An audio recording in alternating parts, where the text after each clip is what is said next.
Hello, and welcome to the Epicary Guides. The Burning Crusade Classic is finally here, and the journey to level 70 begins. Let's make sure you are ready to cross through the dark portal and start leveling your character. First of all, you must pick the leveling method that suits you. Choosing the right method is one of the most important things. You can follow the path of questing, farming dungeons, or grinding mobs. There are pros and cons to each method, depending on the realm you are playing, your class, and gear. Questing is the most common method for everybody. Questing solo, you are not relying on a group and can play on a comfortable schedule. If you are leveling a boosted character from level 58 and you don't have a group of friends, questing is the best option, as the initial gear is extremely weak. Following the questing path, you will gain reputation, experience, gold, and many quests in the Outland provide great item rewards.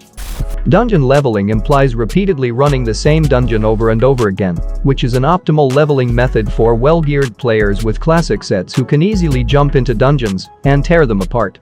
The overall effectiveness of the method depends entirely on how fast your group clears the dungeons. Mob grinding is a viable method for classes with high AoE damage, however, to make use of the method, you must be able to gather up enough targets to AoE them down, which is hard to accomplish on high-populated realms. This method is more skill-reliant and may not suit the general player base. If you are feeling like it, feel free to give it a try. There are few important things to focus on before setting foot into the Outland that will have an impact on your leveling speed: consumables. Whether you are running dungeons with friends or questing alone, utilizing them properly will cut minutes and hours off your leveling time. Flasks are very important, as they provide strong buffs and their effects persist through death, which is going to happen on a few occasions. Other consumables provide a situational impact. Using a healing or a mana potion at the right time can make a difference between going for another group of mobs or running for 10 minutes back to your corpse.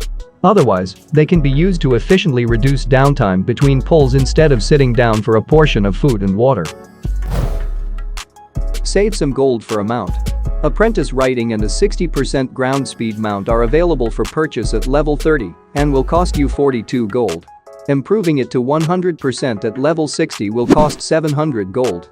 Upon reaching level 70 in Outland, you can take to the skies with an expert riding and a first 60% flying speed mount, but this opportunity comes at the price of 900 gold. Final training for the 280% flying speed and the best mount will cost a small fortune of 5200 gold. Clean up the bag space. Start with improving your default slot from 16 to 20 slots by adding Authenticator to the Battle.net account.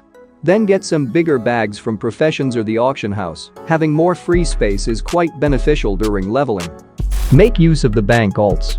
This little trick helps saving lots of time. Instead of sorting out your bags, just send all the stuff you don't want in your bags right now to your alt. Mailing is instant between alts, so use it to your advantage.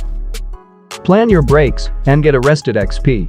Classic leveling takes quite some time, and taking time to relax is important for overall endurance. When you take a break from the game, make sure to log off inside the inn or in the resting area to gain some rested experience, which allows you to gain experience at a double rate, and you can accumulate up to 1.5 levels of rested experience at a time. Now that you are familiar with the basic leveling methods, let's take a look at the routes you'll take once you get to the other side of the portal. Relevant to both questing and mob grinding, your path in the Outland will start on the Hellfire Peninsula, which is meant for levels 60 to 62, and continue through the zones of Zangarmarsh up to level 64, Tarokir Forest 64 to 65, Nagrand up to level 67, Blade's Edge Mountains to level 68, Netherstorm to level 69, and, finally, the Shadowmoon Valley to hit level 70. If you choose to level through dungeons, remember that it is most efficient to stay in the same dungeon for a longer time and avoid downtimes between traveling to different dungeons. Keeping in mind attunement to the raid, which requires getting reputations in the dungeons and unlocking heroic difficulty, you should stick to these dungeons for the most efficient XP per hour. Number 1. The Blood Furnace. It is the best choice of Hellfire Citadel dungeons to level up from level 60 to 61, offering more enemies, which gives more experience and reputation than the ramparts.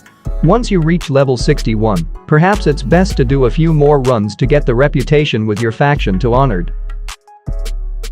Number 2. The Slave Pens. An important dungeon for the attunement process, and it is chosen as it offers a good amount of experience and reputation per run, and you will stick for this dungeon for quite a while, from level 61 to 65. Number 3. Mana Tombs. Upon reaching level 65, you can switch this dungeon and climb here to level 66. There are multiple quests for the dungeon that provide a good amount of additional experience. Number 4. Sethic Halls. The next door dungeon from the Mana Tombs, the Halls, is a great place to continue the leveling up to 69. Number 5. Shadow Labyrinth. Before heading to this dungeon, remember to start the Crusade attunement questline outside of the Crusade Tower, as this dungeon holds the first key fragment. Once there, you can farm the dungeon until you finally hit level 70 and may continue on your attunement quest. Friendly reminder, visit your class trainers as you level up. Each level in TBC you gain access to the new skills, and some abilities are so important that you may want to drop everything and teleport to the city to increase the power of your character. You may find some portals in Shatrath or ask Mage for a favor. You will have to get back to Azeroth to meet with your class trainers. Now you are ready to step into the Dark Portal and give a fight to the Burning Legion. We hope that you enjoyed this video. Comment if you found it useful, check out other videos on the channel and subscribe for more content. Thank you for watching, and see you next time.